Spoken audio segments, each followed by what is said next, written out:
ಯಾಕೋ ಇದಕ್ಕೆ ಸ್ವಲ್ಪ ಆರಾಮಿಲ್ಲ ಅಂತ ಅನಿಸುತ್ತೆ ಗೈಸ್. ಓಕೆನಾ, ಅವತ್ತು ನಿಜವಾಗ್ಲೂ ನಾನು ನೀರು ತಂದ ತಕ್ಷಣ ಕುಡಿಯೋದು, ಅದಾದಮೇಲೆ ಈ ಥರ ರೌದಿ ಹಾಕಿದ ತಕ್ಷಣ ನೋಡಿ ತಿನ್ನೋದು. ಇವಾಗ ನೋಡಿ ಬರೀ ಮೇಲ್ಕೆ ಆಗ್ತೈತೆ ಅಷ್ಟೇ. ಎಲ್ಲ ಕೇರಿ ಒಳಗೆ ಎಲ್ಲರಿಗೂ ಹಂಚ್ಕೊಂಡು ಊಟ ಮಾಡುವಂಥ ಪದ್ಧತಿ ಅವಾಗಿನ ಕಾಲದಲ್ಲಿ ಇತ್ತು. ಎಲ್ಲರಿಗೂ ಕೊಟ್ಟು ಒಂದು ಮುದ್ದೆ ಕೊಟ್ಟು ಬಿಡ್ರಿ ನನಗೆ ಅಂದ್ರು ಶಾಲೆ ಕುಂದಿರ್ಸಿ ಮಕ್ಕಳಿಗೆ ಊಟ ಮಾಡಿ ತಿಂತಾ ಇದ್ದೀನಿ. ಹೋಳಿಗೆ, ತುಪ್ಪ, ಅದಾದ್ಮೇಲೆ ಒಂದಿಷ್ಟು ಚಕ್ಲಿ. ಇವತ್ತು ಯಾಕೆ ಚೆನ್ನಾಗಿ ಕಾಣ್ತಿದ್ದೆ ಕಣಮ್ಮ.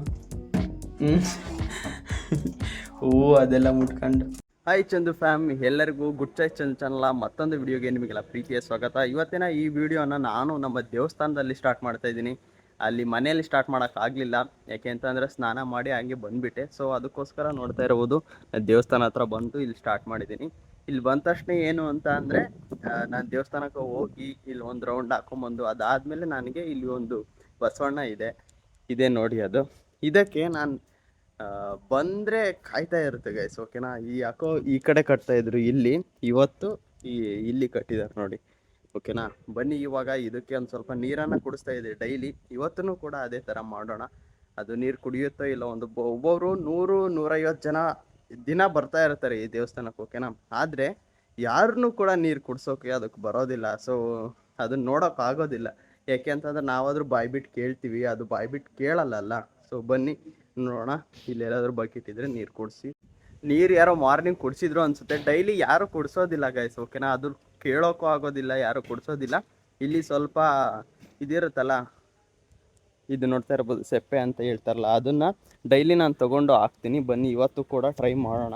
ಅದು ಇದನ್ನೇ ಜಾಸ್ತಿ ತಿನ್ನೋದು ಗೈಸ್. ಓಕೆನಾ, ಅದಕ್ಕೋಸ್ಕರ ಇದನ್ನೇ ಹಾಕೋಣ. ಬನ್ನಿ ಇದನ್ನು ಹಾಕಿ ನೋಡೋಣ ಎಷ್ಟು ತಿನ್ನುತ್ತೆ ಅಂತ. ಆಯಿತಾ, ತೋರಿಸ್ತೀನಿ. ಯಾಕೋ ಇದಕ್ಕೆ ಸ್ವಲ್ಪ ಆರಾಮಿಲ್ಲ ಅಂತ ಅನಿಸುತ್ತೆ ಗೈಸ್. ಓಕೆನಾ, ಅವತ್ತು ನಿಜವಾಗ್ಲೂ ನಾನು ನೀರು ತಂದ ತಕ್ಷಣ ಕುಡಿಯೋದು, ಅದಾದಮೇಲೆ ಈ ಥರ ರೌದಿ ಹಾಕಿದ ತಕ್ಷಣ ನೋಡಿ ತಿನ್ನೋದು. ಇವಾಗ ನೋಡಿ ಬರೀ ಮೇಲ್ಕೆ ಆಗ್ತೈತೆ ಅಷ್ಟೇ, ಏನೂ ಕೂಡ ತಿಂತಾ ಇಲ್ಲ. ಕಣ್ಣು ನೋಡಿ ಕರೆಕ್ಟಾಗಿ ಬಿಡ್ತಾ ಇಲ್ಲ, ಯಾಕೋ ಆರಾಮಿಲ್ಲ ಅಂತ ಅನಿಸುತ್ತೆ. ಯಾರಾದರೂ ತೋರಿಸಿದ್ರೆ ಡಾಕ್ಟರ್ನ ಕರ್ಕೊಂಬಂದು ತುಂಬ ಚೆನ್ನಾಗಾಗುತ್ತೆ. ನೋಡೋಣ ಏನಾಗುತ್ತೆ ಅಂತ. ಆಯಿತಾ ಗೈಸ್, ಇವಾಗ ನಾನು ಕ್ಲಾಸ್ಗೆ ಹೋಗ್ಬೇಕಂತ ರೆಡಿ ಆಗಿದ್ದೀನಿ. ಎಲ್ಲ ಆಲ್ಮೋಸ್ಟ್ ರೆಡಿ ಆಗಿದ್ದೀನಿ. ಅಲ್ಲಿ ದೇವಸ್ಥಾನದಿಂದ ಬಂದು ಹಾಗೆ ರೆಡಿ ಆಗಿಬಿಟ್ಟೆ. ಸ್ವಲ್ಪ ಟೈಮ್ ಆಯ್ತಲ್ಲ, ಅದಕ್ಕೋಸ್ಕರ ರೆಡಿ ಆಗಿಬಿಟ್ಟೆ. ನಮ್ಮ ಅಜ್ಜಿಯವ್ರು ನೋಡಿ ಗೈಸ್, ಬರೀ ಕೆಲಸ ಏನು ಕರೆ ಬರೀ ಇದೇ ಮಾಡ್ತಾ ಇರ್ತೀಯಲ್ಲ ನೀನು. ನಾವು ಕಸ ಹೊಡ್ಕೊಂಡು ನೆಲ ಒರೆಸ್ತೀವಿ ಕಣ್ರಿ. ನನಗೇನು ಗೌರವ ಅದೇನು ಕೊಡೋದು ಬೇಡ, ಮಾಮೂಲಿ ಹೆಂಗೆ ಮಾತಾಡ್ತೀಯ ಅದೇ ಥರ ಮಾತಾಡು. ಸುಮ್ಮನೆ ಕ್ಯಾಮ್ರಾ ಹಿಡಿದ ತಕ್ಷಣ ಆ ಥರ ಮಾತಾಡ್ತೀಯ ಏನ? ನೆಲ ಒರೆಸ್ತಾವಪ್ಪ, ನೆಲ ಒರೆಸಿ ಬಟ್ಟೆ ತೊಳಿಬೇಕು. ಬಟ್ಟೆ ತೊಳೆದ ಮೇಲೆ ಆರಾಮಾಗುತ್ತೆ. ಎಷ್ಟು ಏಜ್ ಕರೆಯಮ್ಮ ನಿನಗೆ? ನನಗೆ ಒಂದು 70 ಆಗಿರಬಹುದು ನೋಡಿ ಗೈಸ್. ಒಂದು 70 ಏಜ್ ಆಗೈತಿ, ಆದ್ರೂ ಕೂಡ ಮನೆ ಕೆಲಸ ಆಲ್ಮೋಸ್ಟ್ ಎಲ್ಲನೂ ಮಾಡ್ತಾರೆ. ಇದು ಅಂತ ಅಲ್ಲ, ನಮ್ಮ ಅಮ್ಮ ಅವರು ಕೆಲ್ಸಕ್ಕೆ ಹೋಗ್ತಾರೆ, ಅದಕ್ಕೋಸ್ಕರ ಇವ್ರದೇ ಆಲ್ಮೋಸ್ಟ್ ಎಲ್ಲ 90% ಕೆಲಸ ಅಜ್ಜಿನೇ ಮಾಡೋದು. ಇವ್ರು ಬಂದಾಗಿಂದ ಅಜ್ಜಿನೇ ಮಾಡೋದು. ಇನ್ನೊಬ್ರು ನಮ್ಮ ಅಮ್ಮ ಅವ್ರ ಅತ್ತೆ ಇದ್ದಾರೆ, ಅವರು ಸ್ಟಾರ್ಟಿಂಗ್ ಇದ್ದಾಗ ಮಾಡ್ತಾ ಇದ್ರು. ಇವ್ರು ಬಂದಮೇಲೆ ಅವ್ರೊಂದು ಸ್ವಲ್ಪ ಕಡಿಮೆ ಮಾಡಿದ್ದಾರೆ. ಇವರೇ ಆಲ್ಮೋಸ್ಟ್ ಕೆಲಸ ಮಾಡೋದು ಗೈಸ್. ಓಕೆನಾ, ಇವಾಗ ಸದ್ಯಕ್ಕೆ ಇವಾಗೆಲ್ಲ ನೆಲ ಒರೆಸಿದಾದ್ಮೇಲೆ ಮತ್ತೆ ನಾನು ಬಿಟ್ಟಿರೋ ಬಟ್ಟೆಗಳು ಇದ್ದಾರೆ, ಮತ್ತು ಎಲ್ಲನೂ ಕೂಡ ಪಾತ್ರೆ ವಾಶ್ ಮಾಡೋದು ಎಲ್ಲ ಆಲ್ಮೋಸ್ಟ್ ಇವರೇ ನೋಡಿ ಗೈಸ್. ಅವಾಗ ಏನು ತಿಂತಿದ್ರು ಏನೋ ಗೊತ್ತಿಲ್ಲ. ಏನು ಕರೆಮ್ಮ, ಜಾಸ್ತಿ ಏನು ತಿಂತಾ ಇದ್ರಿ ಅವಾಗ? ಏನು ತಿಂದಿಲ್ಲ. ಮತ್ತೆ ಅದು ಹೆಂಗೆ ಇಷ್ಟು ಗಟ್ಟಿ ನೀವು? ಮುದ್ದೆ ರೊಟ್ಟಿ ಬಿಟ್ಮೇಲೆ ನಾವೇನು ಊಟ ಮಾಡಿಲ್ಲ. ಮುದ್ದೆ ರೊಟ್ಟಿ ಮುದ್ದೆ ಆದ್ರೆ ಯಾವ ಮುದ್ದೆ? ಜೋಳದ ಮುದ್ದೆ, ಚಿಕನ್, ಮಟನ್ ಅದನ್ನ ಊಟ ಮಾಡ್ತಿದ್ವಿ ನಾವು. ನಾವು ಸಿಹಿಪಾಯಿ ಏನು ಊಟ ಮಾಡ್ದೇವಲ್ಲ. ಅಲ್ಲಿ ಊರಾಗ ಮನೆ ಕೆಲಸ ಮಾಡ್ತೀಯಲ್ಲ, ಎಷ್ಟು ಮನೆ ಮಾಡ್ತಿ? ನಾನು ಸುಮಾರು ನನ್ನ ವಯಸ್ಸಿನಾಗ 15 ಮನೆ ಮಾಡಿದೆ. ಯಪ್ಪ ನೋಡಿ ಗೈಸ್, 15 ಮನೆ ಅಂತ ಅಂದ್ರೆ ಇದೇ ತರ ಪಾತ್ರೆ ತೊಳಿಬೇಕು, ಬಟ್ಟೆ ವಾಶ್ ಮಾಡಬೇಕು, ಮತ್ತೆ ನೆಲ ಒರೆಸಿ ಬರಬೇಕು. ಎಷ್ಟು ಗಟ್ಟಿ ಇರ್ಬೋದು ಅಂತ ಥಿಂಕ್ ಮಾಡಿ ಗೈಸ್. ಕೇಳಿ ಮತ್ತೆ ಇನ್ನು ಏನೇನ್ ಮಾಡಿದ್ರೆ. ಮನೆತಾಗಲ್ಲ ತೊಳಿತಿದ್ದು, ಕೆರೆಗೆ ಹೋಗಿ ಒತ್ಕೊಂಡ್ ಹೋಗಿ ಕೆರೆಗೆ ಹೋಗಿ ತೊಳಿತಿದ್ವಿ. ಅಲ್ಲಿಂದ ತೊಳೆದು ಪುಟ್ಟಿ ತುಂಬ್ಕೊಂಡು ಅವ್ರ ಮನೆ ಕೊಟ್ಟು ಬಂದು ಊಟ ಮಾಡ್ಕೊಂಡು ಅಲ್ಲೇ ಮತ್ತೆ ನಾವು ಮುಂದಿನ ಡ್ಯೂಟಿ ಮೆಕ್ಕೆಜೋಳ ಮುರಿಯಕ್ ಹೋಗಿದ್ವಿ, ಅತಿ ಬಿಡ್ಸಕ್ ಹೋಗಿದ್ವಿ, ಮೆಣಸಿನ ಬಿಡ್ಸಕ್ ಹೋಗಿದ್ವಿ. ಎಲ್ಲದು ಜೋಳ, ರಾಗಿ, ಅಕ್ಕಿ ಪ್ರತಿಯೊಂದು ಮಾಡ್ತಿದ್ವಿ ನಾವು. ನೋಡಿ ಗೈಸ್, ಎಷ್ಟು ಗಟ್ಟಿ ಅಂತಂದ್ರೆ ನಾವಿವಾಗ ಬರೀ ಒಂದು ಕ್ಲಾಸಿಗೆ ಅಥವಾ ಕಾಲೇಜು, ಸ್ಕೂಲು ಈ ರೀತಿ ಹೋಗಿ ಬಂದರೆ ನನಗೆ ತುಂಬಾ ಸುಸ್ತಾಯಿತು ಅಂತ ಮಲ್ಕೊಂಡ್ಬಿಡ್ತೀವಿ. ಬಟ್ ಆದರೆ ಅವ್ರು ನೋಡಿ ಎಷ್ಟು ಗಟ್ಟಿಗಿದ್ದಾರೆ, ಇನ್ನೂ ಕೂಡ ಮಾಡು ಅಂತ ಅಂದರೂ ಮಾಡ್ತಾರೆ. ಇನ್ನು ಎಷ್ಟೇ ಕೆಲಸ ಅಂದರೂ ಕೂಡ ನಾವು ಮಾಡೋಣ ಬಿಡು ಅಂತಲೇ ಹೇಳಿ ಖುಷಿಯಿಂದನೇ ಮಾಡ್ತಾರೆ.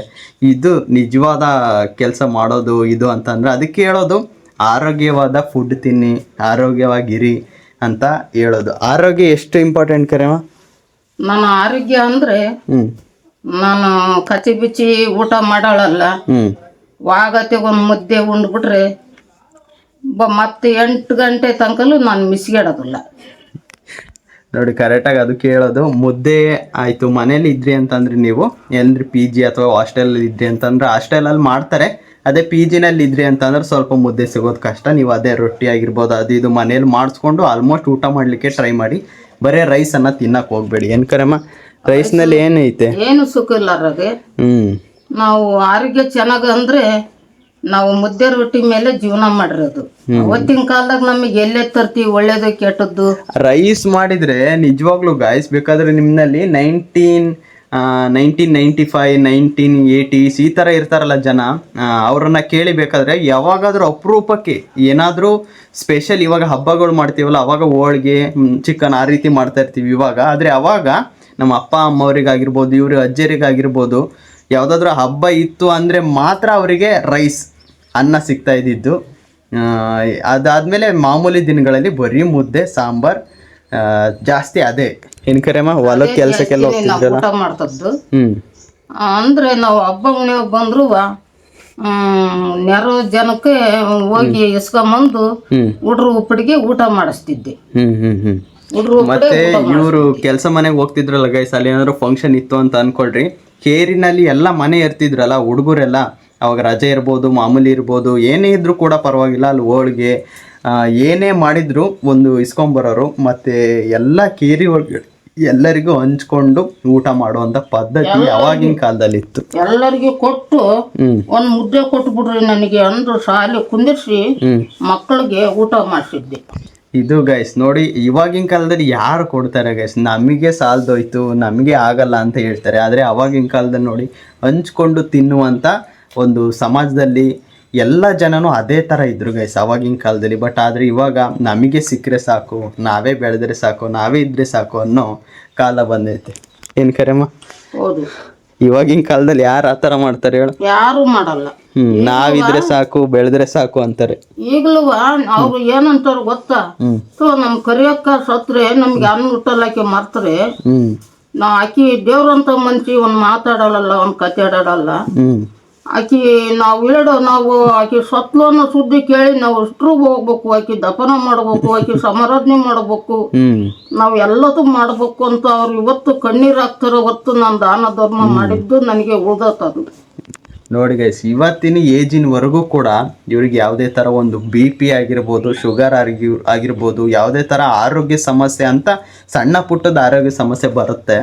ಆದರೆ ಅದೇ ಮಾಮೂಲಿ ಜ್ವರ, ತಲೆನೋವು ಮತ್ತು ಮಾಮೂಲಿ ಇದ್ದವ್ರ ಜ್ವರ ಬರುತ್ತೆ. ಬಟ್ ಆದರೆ ಇವ್ರು ಮಾಡಿರ್ತಕ್ಕಂಥ ದಾನ ಆಗಿರ್ಬೋದು, ಇವರು ಒಳ್ಳೆ ಭಾವನೆ ಇರ್ಬೋದು, ಅದಕ್ಕೋಸ್ಕರ ಇವರು ಆರೋಗ್ಯವಂತರಾಗಿದ್ದಾರೆ ನಮ್ಮ ಅಜ್ಜಿಯವರು ಅಂತ ಹೇಳಲಿಕ್ಕೆ ಇಷ್ಟಪಡ್ತೀನಿ ಗೈಸ್. ನೀವು ಅಷ್ಟೇ ದಾನ ಮಾಡಲಿಕ್ಕೆ ಇದು ಮಾಡಲಿಕ್ಕೆ ಏನು ಬೇಕಾಗಿಲ್ಲ, ತುಂಬ ದುಡ್ಡು ಇರ್ಬೇಕು, ಅದು ಇದು ಏನು ಬೇಕಾಗಿಲ್ಲ. ಏನು ಕರೆಮ್ಮ, ಸ್ವಲ್ಪ ಇದ್ರೂ ಕೂಡ ಮಾಡ್ಬೋದು. ನನಗೆ ದುಡ್ಡು ಬೇಡ, ಜನ ಬೇಕು. ನನಗೆ ದುಡ್ಡಿನ ಅವಶ್ಯಕತೆ ಇಲ್ಲ, ಬಟ್ಟೆದ ಅವಶ್ಯಕತೆ ಇಲ್ಲ. ದುಡ್ಡು ಇವತ್ತಿರುತ್ತೆ ನಾಳೆ ಹೋಗುತ್ತೆ ಗೈಸ್, ಅದು ಮ್ಯಾಟರ್ ಆಗಲ್ಲ. ಬಟ್ ಆದರೆ ನಿಮಗೆ ಜನ ಇಂಪಾರ್ಟೆಂಟ್ ಆಗ್ತಾರೆ. ಎಲ್ಲ ಟೈಮ್ನಲ್ಲೂ ಕೂಡ ವ್ಯಕ್ತಿಗಳನ್ನು ಉಳಿಸ್ಕೊಳ್ಳಿ ಅಂತ ನಾನು ಯಾವುದಕ್ಕೆ ಹೇಳೋದು. ಇನ್ಸ್ಟಾಗ್ರಾಮ್ನಲ್ಲಿ ನಾನು ಆಲ್ಮೋಸ್ಟ್ ಮಾಡೋದು ಇದರಲ್ಲೇ. ಏನು ಕರೆಮ್ಮ, ವ್ಯಕ್ತಿಗಳು ಇಂಪಾರ್ಟೆಂಟ್ ಆಗ್ತಾರೆ. ಆದರೆ ನೀವು ಒಳ್ಳೆ ತಂದಲ್ಲಿ ಇದ್ರೆ ಮಾತ್ರ. ನೀವ್ ಹೆಂಗಿರ್ತೀರ ಅವ್ರು ಹಂಗೆ ಇರ್ತಾರೆ. ನಾವು ಒಳ್ಳೆ ತಂದಿಂದ ಅಕ್ಕ ಅಣ್ಣ ತಾಯಿ ಅಂತ ನಾವು ಕರೆದ್ರ ಅವರು ಅವ್ವ ಅತ್ತೆ ಅಂತ ಕರೀತಾರ ನಮ್ಮನ್ನ. ಅವರು ಬ್ಯಾರೆ ಜಾತಿ ಆದ್ರೂ ಚಿಂತೆ ಇಲ್ಲ. ಅಜ್ಜಿ ಅನ್ನೋ ತನಕ ಬಾಯಿ ತೆಗಿಯಲ್ಲ, ಅವ್ವ ಅನ್ನೋ ತನಕ ಬಾಯಿ ತೆಗಿಯಲ್ಲ ಇವತ್ತಿನವರೆಗೂ.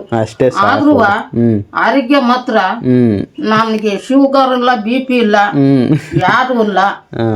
ಕೈ ಮಾತ್ರ ಮುಕ್ಕೊಂಡಿದ್ದೆ, ಕೈ ಸರಿಯಾಗಿದ್ದಾವೆ. ಈಗೆಲ್ಲ ಕೆಲ್ಸನೂ ಮಾಡ್ತಾನ್ರಿ.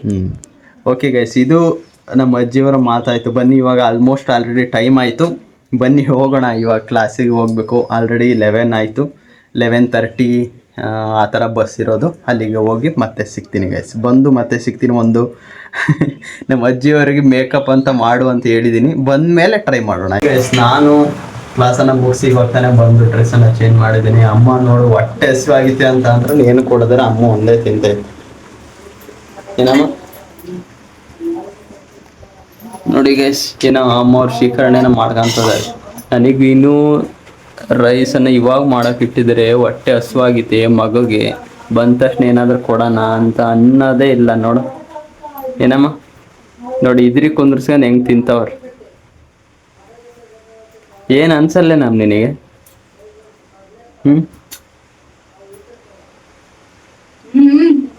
ಹಂಗೆ ಆಗಬೇಕು.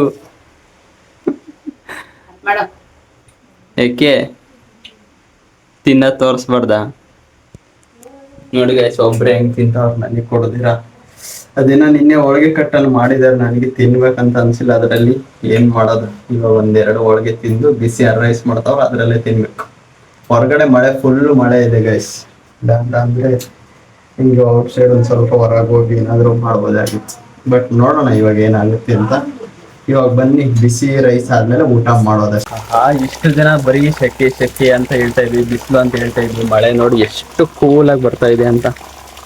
ಆಹಾ, ಇಷ್ಟು ಅದ್ಭುತ ನಿಜ. ಅಲ್ಲಿ ಚನ್ನಗಿರಿನಲ್ಲೂ ಕೂಡ ಬರ್ತಾ ಇತ್ತು. ಅದಕ್ಕೋಸ್ಕರ ನಾನು ಲಾಗನ್ನ ಅಲ್ಲಿ ಮಾಡಕ್ ಆಗ್ಲಿಲ್ಲ. ಮಳೆನೇ ಬರ್ತಾ ಇತ್ತಲ್ಲ, ಈ ಫೋನನ್ನ ಇಟ್ಕೊಂಡು ಯಾವ ತರ ಮಾಡೋದು ಅಂತ ಆಗ್ಲಿಲ್ಲ. ಅದಕ್ಕೋಸ್ಕರ ಡೈರೆಕ್ಟ್ ಆಗಿ ಬಸ್ ಹತ್ಕೊಂಡು ಮನೆಗೆ ಬಂದ್ಬಿಟ್ಟೆ.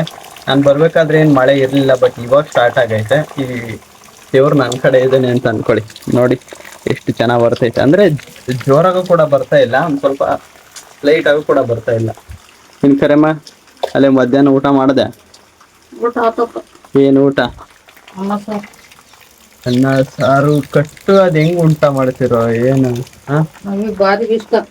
ಏನು ಕಟ್ಟು ಅನ್ನ? ನನಗೆ ಇನ್ನಂಗ ಆಗಲ್ಲ. ಮತ್ತೆ ಏನಾದ್ರು ಮಾಡ್ಬೇಕಾ? ಮೊಮ್ಮಗ ಬರ್ತಾನೆ ಅಂತ ಮಾಡ್ಬೋದು. ಏನ್ ಅನ್ನ ಮಾಡಿದ್ರೆ ಸಾಂಬಾರು ಚಟ್ನಿನ ಕೊಡ್ತಾರ. ಓಕೆ ಗೈಸ್, ನಾನು ಇವಾಗ ಹೋಳ್ಗೆನ ತಿಂತಾ ಇದ್ದೀನಿ. ಹೋಳ್ಗೆ, ತುಪ್ಪ, ಅದಾದ್ಮೇಲೆ ಒಂದಿಷ್ಟು ಚಕ್ಲಿ, ನೀರೆಲ್ಲ ತಂದಿಟ್ಟಿದ್ದಾರೆ. ಅದಾದ್ಮೇಲೆ ಬಿಸಿ ಹೋಳ್ಗೆನ ತಗೊಂಡು ಬಂದಿರೋ. ನಿನ್ನೆ ನೈಟ್ ಸಕ್ಕತ್ತಾಗಿತ್ತು ಮಾತ್ರ ತಿನ್ಲಿಕ್ಕೆ ಮಾತ್ರ. ಇವಾಗ ಅದೇ ಹೋಳಿಗೆಗಳು ಇದಾವೆ, ಅದನ್ನ ತಿಂದು ಮತ್ತೆ ಬಿಸಿ ರೈಸನ್ನು ಮಾಡಿದ್ದಾರೆ. ಅದೊಂದು ಸ್ವಲ್ಪ ತಿಂದು ಯಾಕೋ ಸ್ವಲ್ಪ ಹೆಡ್ಡೇಕ್ ಆಗಿದೆ ಗೈಸ್. ಓಕೆನಾ, ಒಂದು ಸ್ವಲ್ಪ ರೆಸ್ಟ್ ಮಾಡ್ಬೇಕಂತ ಅನಿಸ್ತಾ ಇದೆ. ಅದು ಮಾಡಿಬಿಟ್ಟು ಮತ್ತೆ ಸಿಗ್ತೀನಿ ಗೈಸ್. ಓಕೆನಾ, ಫುಲ್ಲು ಹಸು. ಮಾರ್ನಿಂಗ್ ಬೇರೆ ಸ್ವಲ್ಪ ತಿಂದಿದ್ವು, ಅದು ಸಾಂಬಾರ್ನಲ್ಲಿ ತಿನ್ನೋಕ್ಕಾಗಿರಲಿಲ್ಲ. ಬನ್ನಿ ಇವಾಗ ಚೆನ್ನಾಗಿ ಊಟ ಮಾಡಿ ಅದಾದ್ಮೇಲೆ ಒಂದು ಸ್ವಲ್ಪ ರೆಸ್ಟ್ ಮಾಡಿದ್ರೆ ಆಗುತ್ತೆ, ಆಯ್ತಾ? ನಾನು ಸ್ವಲ್ಪ ಇವಾಗ ಪರವಾಗಿಲ್ಲ, ತಲೆನೋವು ಇತ್ತಲ್ಲ ಅದೊಂದು ಸ್ವಲ್ಪ ಕಮ್ಮಿ ಆಗೈತೆ. ಇವತ್ತು ಅಡುಗೆ ಮನೆಗೆ ಬಂದೆ ನಾನು. ಏನಕ್ಕೆ ಅಂತ ಅಂದರೆ ನಿಜವಾಗ್ಲೂ ನಮ್ಮ ಮನೆ ಊಟಕ್ಕಿಂತ ಯಾವುದು ಬೆಟರ್ ಅಂತ ಅಲ್ಲ ಅಂತ ಅನ್ಸುತ್ತೆ ನನಗೆ. ನಿಜವಾಗ್ಲೂ ಇವತ್ತು ಏನು ಮಾಡ್ತಾ ಇದ್ದಾರೆ ಅಂತ ಅಮ್ಮವರು ನೋಡ್ತಾ ಇರ್ಬೋದು. ಬಸ್ಸಾರು ಅಂದರೆ ಹುರುಳಿಕಾಳಿದು, ಹುರುಳಿಕಾಳು ಮತ್ತು ಸಾಂಬಾರು ಎಲ್ಲ ಇವಾಗ ರೆಡಿ ಮಾಡ್ತಾ ಇದ್ದಾರೆ. ಇದು ಸಾಂಬಾರು ಅಲ್ಲ, ರೈಸ್. ಇದು ಇದ್ರೊಳಗಡೆ ಕಾಳು ಹಾಕಿ ಸ್ವಲ್ಪ ಬೇಯಿಸ್ಕೊಂಡು ನಿಂಬೆಹಣ್ಣು ಕೂಡ ಕಟ್ ಮಾಡಿ ಇಟ್ಟಿದ್ದೀನಿ. ನಿಜವಾಗ್ಲೂ ಇದಕ್ಕಿಂತ ಬೆಟರ್ ಊಟ ಯಾವುದು ಇಲ್ಲ ಅಂತ ಅನ್ಕೋತೀನಿ. ಮುದ್ದೆ ಮತ್ತು ರೈಸ್ ಸಾಂಬಾರು ತಿಂದ್ವಿ ಅಂತ ಅಂದರೆ, ಮತ್ತು ಜೊತೆಗೆ ಕಾಳಿರುತ್ತೆ ತಿಂದ್ವಿ ಅಂತ ಅಂದರೆ, ಒಗ್ಗರಣೆ ಹಾಕಿದ್ದಾರೆ ಅಮ್ಮವರು. ನಿಜವಾಗ ಸ್ಮೆಲ್ ಗಮ್ ಅಂತ ಬರ್ತೈತೆ, ಆಯಿತಾ? ನೀವು ಅಷ್ಟೇ ಮನೇಲಿ ಇದ್ದವಾಗ ಆಲ್ಮೋಸ್ಟ್ ಮುದ್ದೆನೇ ಊಟ ಮಾಡಿ, ಆರೋಗ್ಯಕ್ಕೆ ಒಳ್ಳೆಯದು. ಅದಕ್ಕಿಂತ ಬೆಟರ್ ಊಟ ಯಾವುದಿಲ್ಲ ಅಂತ ಅನ್ಕೋತೀನಿ. ಇದ್ರೆ ಕಾಮೆಂಟ್ ಮಾಡಿ ಗೈಸ್, ನಮ್ಮ ಹಳ್ಳಿ ಜನಕ್ಕೆ ಗೊತ್ತಿರುತ್ತೆ ಇದಕ್ಕಿಂತ ಬೆಟರ್ ಊಟ ನಮ್ಮ ಪ್ರಕಾರ ಯಾವುದೂ ಇಲ್ಲ. ನಿಮ್ಗೇನು ಅನ್ಸುತ್ತೆ ಕಾಮೆಂಟ್ ಮಾಡಿ. ಇವಾಗ ಅಮ್ಮವರು ಮುದ್ದೆಯನ್ನು ಕೂಡಿಸ್ತಾ ಇದ್ದಾರೆ, ಯಾವ ಥರ ಮಾಡ್ತಾರೆ ಅಂತ ನೋಡೋಣ. ಇವತ್ತು ಯಾಕೆ ಚೆನ್ನಾಗಿ ಕಾಣ್ತಿದ್ದೆ ಕಣಮ್ಮ? ಹೂವು ಅದೆಲ್ಲ ಮುಟ್ಕೊಂಡು. ನೋಡಿ ಗೈಸ್, ಮುದ್ದೆ ಮಾಡೋದು ಎಲ್ಲರಿಗೂ ಬರಲ್ಲ. ಮುದ್ದೆ ಮಾಡಿದ್ರೆ ಅಂತ ಅಂದರೆ ನಿಜವಾಗ್ಲೂ ಗಂಟು ಆಗದಿರ್ತೀರ ಮಾಡ್ಬೇಕಲ್ಲಮ್ಮ. ಇದು ಗಂಟು ಆಗದೆ ಇರೋ ರೀತಿ ಮಾಡೋದೇ ಅದು ನಿಜವಾದ ಮುದ್ದೆ ಮಾಡೋ ರೀತಿ ಅಂತ ಹೇಳ್ತಾರೆ. ಅದು ಬೇಕಾದ್ರೆ ಜೋಳದ ಮುದ್ದೆ ಇನ್ನೂ ಸ್ವಲ್ಪ ಗಂಟು ಆಗ್ತಾವಲ್ಲಮ್ಮ. ಜೋಳದ ಮುದ್ದೆ ಇನ್ನೂ ಗಂಟು ಆಗ್ತವೆ. ರಾಗಿ ಮುದ್ದೆ ಸ್ವಲ್ಪ ಪರವಾಗಿಲ್ಲ, ಆದರೆ ಮಾಡ್ಬೋದು. ಮಾಡೋಕ್ಕೆ ಬಂದರೆ ಮಾತ್ರ ಮಾಡೋಕ್ಕೆ ಬರೋದು. ಅದು ಸ್ವಲ್ಪ ಹಿಟ್ಟು ಕಮ್ಮಿ ಆದರೂ ಕೂಡ ಗಟ್ಟಿಯಾಗಿ ಹೋಗ್ತವೆ. ಎಲ್ಲರೂ ಜಾಸ್ತಿ ಆದ್ರೂ ಕೂಡ ಇಲ್ಸು ಗಟ್ಟಿ ಆಗ್ತವೆ, ಕಮ್ಮಿ ಆದರೆ ತೆಳ್ಳಗಾಗಿ ಹೋಗ್ತವೆ. ಅದಕ್ಕೋಸ್ಕರ ನೋಡಿ ಮಾಡಬೇಕು. ನೀನು ಎಷ್ಟು ವರ್ಷದಿಂದ ಮಾಡ್ತಿದ್ಯಮ್ಮ? 15. ಯಪ್ಪ, ಎಷ್ಟು ಕೆಜಿ ಹಿಟ್ಟು ಮಾಡಿರಿದ್ಯಾ? ಯಪ್ಪ ಯಪ್ಪ, 15 ವರ್ಷ ಅಂತ ಅಂದ್ರೆ ಯಾರು ಕಲ್ಸಿದ್ ನಿನಗೆ ಫಸ್ಟ್ ಮಾಡೋದು? ನಾವೇ ನೋಡ್ಕೊಂಡ್ ಕಲಿಯೋದು. ಹ್ಮ್ ನಾವೇ ನೋಡ್ಕೊಂಡ್ ಕಲಿಯೋದು. ಯಾಕೆ ಕಲಿಸ್ತಾರ? ಯಾಕೆ ನಿಮ್ಮ ಅಮ್ಮ ಕಲ್ಸಿತೆ ಅಂತ ಹೇಳಕ್ ನಾಚಿಕತ್ತ? ಇಲ್ಲ. ಓಕೆ, ಇವಾಗ ಆರಾಮಾಗಿ ಮುದ್ದೆ ಆಗತ್ತೆ. ಮುದ್ದೆ ಹೊಡೆದು ಹಿಂಗೆ ವಾಕ್ ಹೋಗಿ ಬಂದು ಇದ್ರೆ ಆಗೋಯ್ತು ಗೈಸ್. ಓಕೆನಾ? ಇದ್ರ ಅಂತ ಊಟ ಯಾವುದು ಇಲ್ಲ. ಅಲ್ಲಿ ನಮ್ಮ ಬೆಸ್ಟ್ ಊಟ ಅಂತಂದ್ರೆ ಮುದ್ದೆ, ಉದ್ಕ ಕಾಳು ಮುದ್ದೆ ಸಾಂಬಾರ್ ಅಲ್ಲ. ನಮ್ಮ ಅಣ್ಣಗೆ ಅಂತ ಅಂದ್ರೆ ತುಂಬಾ ಇಷ್ಟ ಗೈಸ್ ಇದು ಅಂತ ಅಂದ್ರೆ ಯಾವ್ದು ಸೊಪ್ಪಮ್ಮ ಅದು? ಸಬ್ಬಸ್ಗಿ ಸೊಪ್ಪಲ್ಲ. ಸಬ್ಬಸ್ಗಿ ಸೊಪ್ಪು ಅಂತ ಅಂದ್ರೆ ತುಂಬಾ ಇಷ್ಟ ಅವನಿಗೆ. ನಿಜ ತುಂಬಾ ಅಂದ್ರೆ ತುಂಬಾನೇ ಇಷ್ಟಪಟ್ಟು ಊಟ ಮಾಡ್ತಿದ್ದ. ಅಂದ್ರೆ 1-1.5 ಮುದ್ದೆ ಪಕ್ಕ ಊಟ ಮಾಡ್ತಿದ್ದ ಅಂತಾನೆ ಹೇಳ್ಬೋದು. ನಿಜ ಸಖತ್ ಅಂದ್ರೆ ಸಖತ್ ಇಷ್ಟ. ಆದ್ರೆ ಏನ್ ಮಾಡ್ತೀರಾ? ಇಲ್ಲ, ಹೋಗೋಣ ಒಂದ್ ದಿವಸ ಹುಬ್ಳಿಗಾದ್ರೂ ಹೋಗಿ ಬರೋಣ. ಹುಬ್ಳಿ ಹತ್ರ ಇರೋದು ಶಲವಾಡಿ ಅಂತ. ನೋಡೋಣ ಗೈಸ್ ಏನಾಗುತ್ತೆ, ಯಾವಾಗ ಹೋಗ್ತೀವಿ ಏನು ಅಂತ. ಅವನು ರೀಸೆಂಟಾಗಿ ಬಂದು ಹೋದ. ನಾವು ಹೊಸ ಮನೆ ನಾವು ಮಾಡಿದಾನಂತೆ, ಅಲ್ಲಿಗೆ ಹೋಗಿಲ್ಲ. ಅಲ್ಲಿ ಹೋಗ್ಬೇಕು ಅಂತ ಇದೀವಿ, ಆದ್ರೆ ಹೋಗೋಕ್ಕಾಗಿಲ್ಲ ಅಲ್ಲಮ್ಮ. ಇಲ್ಲೊಂದು ಸ್ವಲ್ಪ ಆಗಿಲ್ಲ. ನೋಡೋಣ ಯಾವಾಗ ಟೈಮ್ ಆಗುತ್ತೆ ಅವಾಗ ಟೈಮ್ ಮಾಡಿಕೊಂಡು ಹೋಗಿ ಬರೋಣ ಗೈಸ್. ಓಕೆನಾ? ಮನೆ ಯಾವ ಥರ ಇದೆ, ಮೊದಲಿಗೆ ಚೆನ್ನಾಗಿತ್ತು ಮನೆ ಕೂಡ, ಅದಕ್ಕಿಂತ ಇವಾಗ ಸ್ವಲ್ಪ ಬೆಟರ್ ಇದೆ ಅಂತ ಹೇಳಿದ. ಆದ್ರೆ ನೋಡಿದ್ರೆ ಎಲ್ಲ ಗೊತ್ತಾಗೋದು. ಸೊ ನೋಡಿದ್ಮೇಲೆ ನಿಮಗೆ ತಿಳಿಸ್ತೀನಿ. ನಾನು ಇವಾಗ ಜಸ್ಟ್ ಊಟ ಮಾಡಿ ಹಿಂಗೆ ವಾಕ್ ಹೋಗಿ ಬರೋಣ ಅಂತ, ಡೈಲಿ ಬರ್ತೀನಲ್ಲ ಅದೇ ಥರ ವಾಕ್ ಬರೋಣ ಅಂತ ಬಂದೆ. ಮುದ್ದೆ, ಅನ್ನ, ಸಾಂಬಾರ್, ರೈಸ್ ಸಖತ್ತಾಗಿತ್ತು ಆಯಿತಾ. ಅದನ್ನು ಊಟ ಮಾಡಿ ಇವಾಗ ಜಸ್ಟ್ ಕೂಡ ಬಂದೆ. ಇದು ಇವತ್ತಿನ ಈ ವಿಡಿಯೋ ಆಗಿತ್ತು. ಅಲ್ಲಿ ಚನ್ನಗಿರಿಗೆ ಹೋದೆ, ಕ್ಲಾಸನ್ನು ಕೇಳಿದೆ, ಮತ್ತೆ ಬಂದೆ. ಮತ್ತು ಇದೆಲ್ಲ ಏನೇನು ಮಾಡಿದ್ವಿ ಅಂತ ನೋಡಿದ್ರಿ ಅಂತ. ಅಂದರೆ ಅಮ್ಮ ಅವರು ಸ್ವಲ್ಪ ಅಡ್ಜಸ್ಟ್ ಆಗೋದು ಸ್ವಲ್ಪ ಟೈಮ್ ತಗೊಳುತ್ತೆ. ಅಡ್ಜಸ್ಟ್ ಆಗೋವರೆಗೂ ಒಂದು ಸ್ವಲ್ಪ ಅದೇ ಥರ ಆಗಿರುತ್ತೆ. ಓಕೆನಾ? ಇದೇ ಥರ ವೀಡಿಯೋಗಾಗಿ ಲೈಕ್ ಮಾಡಿ, ಶೇರ್ ಮಾಡಿ, ಕಮೆಂಟ್ ಮಾಡಿ. ಮತ್ತೆ ಡೈಲಿ ವ್ಲಾಗ್ ಮತ್ತೆ ಮುಂದಿನ ವಿಡಿಯೋದಲ್ಲಿ ಸಿಗ್ತೀನಿ. ಇದೇ ಥರ ಸಪೋರ್ಟ್ ಮಾಡಿ ಗೈಸ್. ಸಪೋರ್ಟ್ ಮಾಡ್ತಾ ಇದ್ದೀರಾ. ಫಸ್ಟ್ ವೀಡಿಯೋನ ಸ್ವಲ್ಪ ವೈರಲ್ ಆಗೈತೆ. ಇದೇ ಥರ ಸಪೋರ್ಟ್ ಮಾಡಿ, ಲೈಕ್ ಮಾಡಿ, ಶೇರ್ ಮಾಡಿ, ಸಬ್ಸ್ಕ್ರೈಬ್ ಮಾಡಿ. ಮತ್ತೆ ಮುಂದಿನ ವಿಡಿಯೋದಲ್ಲಿ ಸಿಗ್ತೀನಿ. ಅಲ್ಲಿವರೆಗೂ take care, bye bye guys.